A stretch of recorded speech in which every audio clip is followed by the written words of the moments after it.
knowledgeable na ako pagdating sa pagnenegosyo. Nag-start lang ako sa 370 pesos. Nabayaran ko na lahat ng mga utang ko.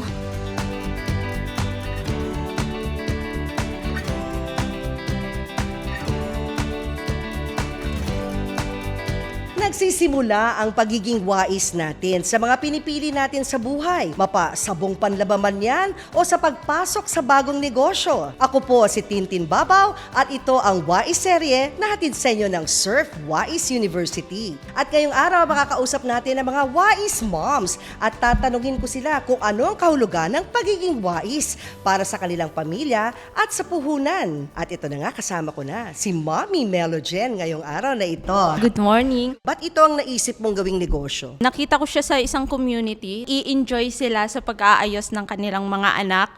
Doon ko naisip na magandang negosyo to. Bilang stay-at-home mom, talagang andun yung nalulungkot ka, wala kang gagawin. Pero kung may isa kang bagay na i-enjoy na gawin, doon parang ginaganahan ka gumising araw-araw. So, dito sa negosyo mo, ano yung mga challenges na hinaharap mo? Finances. Kasi nga, nag-start lang ako sa 370 pesos. Actually, nagsabi ako sa husband ko na magnenegosyo ako, pero tinawanan niya lang ako. Sabi ko, hindi mo ako susuportahan ko na lang sarili ko. Kahit maliit lang yung puhunan, kayang-kaya mong magnegosyo. Nalugi ako noon. Bakit? Sa negosyo, hindi naman laging Pasko.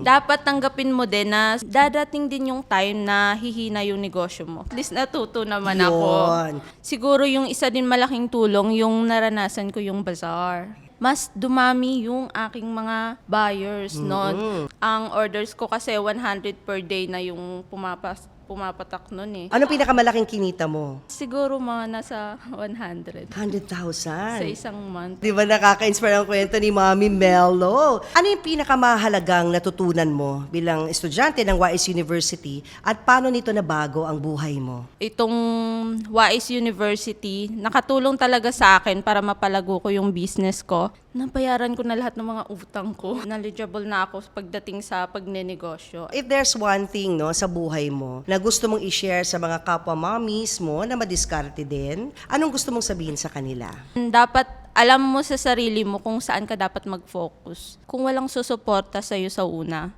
suportahan mo yung sarili mo. Ipagpatuloy mo lang, mas marami ka pang makakamit sa buhay.